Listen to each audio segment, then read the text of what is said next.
Welcome to Anna Explains, and today we are going to be talking about super serious subject such as bullying. So, if you're ready, let's go. Right, bullying.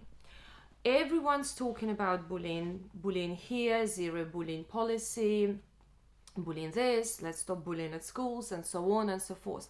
But today, on part one of this video, I'm going to be telling you what actually bullying is. Because we operate with this term very often, but sometimes we don't really realize that we don't know anything about bullying. Okay, so bullying. What is it bullying? What is it? Right? So I've written down the terminology about the word. So bullying is a behavior. Bullying is a behavior that makes someone feel offended emotionally or physically, or both, emotionally and physically, right? So very often we come to the conclusion that loads of children get bullied at school, and when the parents find out about this horrible event that's happening to your child, it ends up happening for a long period of time. Did you ever ask yourself a question? So if my child's been being bullied for 2 or 3 months, or sometimes even years, how did it happen that my child, who I've got really trustworthy relationship with, never actually told me that he or she has been bullied? Now, I can tell you, it's not about the trust. Well, it is about the trust, and we'll talk about that later. But it's probably the matter of fact that your child does not know what bullying is, what's being offended emotionally or physically is. So, now we're coming to a very important point. So when we talk about being offended emotionally or physically, we are talking about boundaries. And before you start asking your child, have you been bullied? What's going on? Whatever. You need to explain to your child what boundaries are. What boundaries are.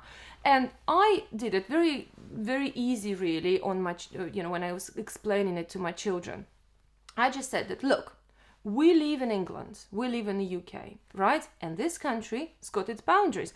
Even United Kingdom's got its boundaries. And we've got Scotland, and we've got Wales, and we've got England, and it's all called United Kingdom. And we've got Northern Ireland, and then we've got America, and then we've got Russia, and we've got China, and we've got Turkey, and we've got all these countries. And even when we travel, and we're allowed to travel to those countries on holiday, so let's say we travel to Spain, we still have to go through customs, through a little policeman who asks us passport details.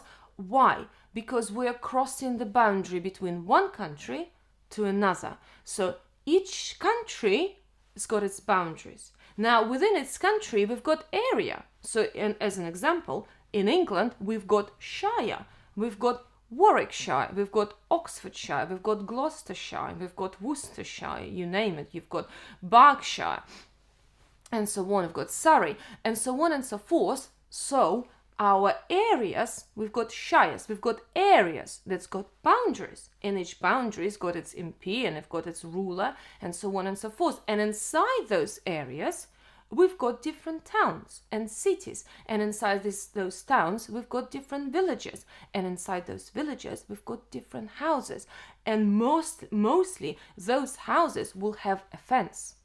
And sometimes you're not allowed to park next to certain house. Sometimes you're not allowed to just walk into certain house. Why? Because each person, each house protects its boundaries, right? So each person who lives in this house also has got its own boundaries, right?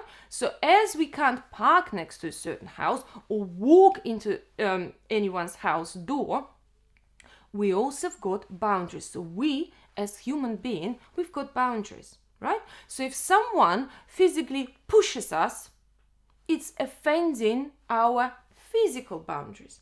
But now let's give each other an example. Let's give your child an example. What if someone calls you stupid?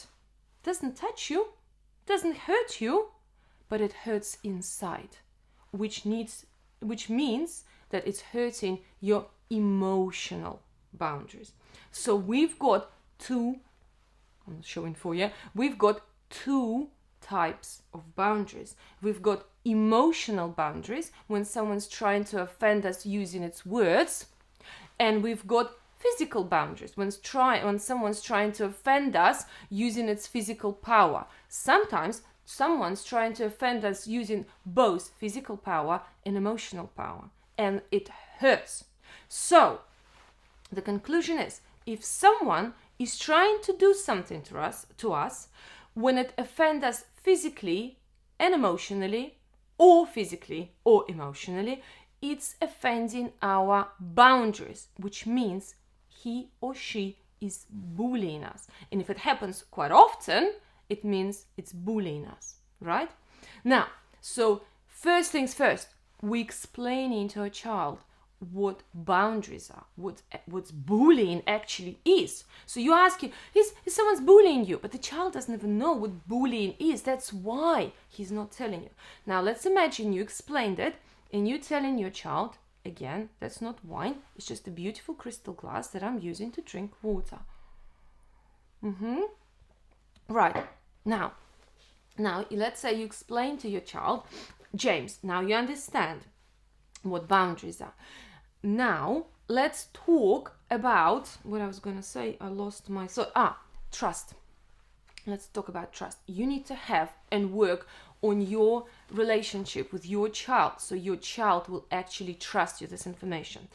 What trust I'm talking about? So if your child decides to share this information, so your James comes home and says, Mommy, so and so pushed me and called me an idiot and blah blah, but please don't tell the teacher, please. And if you promise your child that you're not going to tell the teacher, if you promise your child you're not going to talk to the parents, follow this promise, because your child, if you break this promise, your child will never share this information with you again. So follow your promise. If your child trusts you this information, do what you promise you're going to do. What to do about bullying, we'll talk in the video in part number 2. Now, so we're talking about physical and emotional boundaries, we're talking what bullying actually is, and we're talking about the trust between you and your child. Now, I also want to talk about where the bullying actually coming from, because we're only talking about bullying that's coming from just from other children around the school, older, younger, doesn't really matter. But sometimes actually, and very often, that's being unspoken, bullying is coming from the teacher itself. And that is a very, very tricky situation, because how can a 6 or 7-year-old prove to the head teacher, as an example, or how can you prove to the head teacher that your 7-year-old is being bullied by a perfect Mrs. Smith or by a perfect teacher that's been at that school for 20 years? It's almost impossible, right? So, but very often, and I faced it myself really, the bullying is coming from the teacher. Yes, my dear teachers, you are not perfect, and sometimes you might not like someone because of your emotional connection, because that certain child might remind you of some sort of cousin that you don't like or whatever, but sometimes bullying is coming from the teacher, and I'd like to address this problem, right? If you agree or disagree, please comment on this video. It will motivate me to make more videos for you. But anyway, like and subscribe for my videos, that's also super important. But sometimes bullying can bloody come from the teachers, and let's address that problem. And bullying number 1 could come from the teachers, and bullying number 2, the source of bullying, can come from the pupils, right? From one pupil or the group of pupils. Now, what to do about that, I'm going to tell you in a video part 2, because I don't want to be too long in this particular video. But if you found that information about bullying and what actually bullying is helpful, please subscribe to my channel. Please share this video. Please like it. Push the button right now. It will take you half a second. Like my video, subscribe, and write a comment. Thank you a lot for watching, and see you later on Anna Explains. Bye.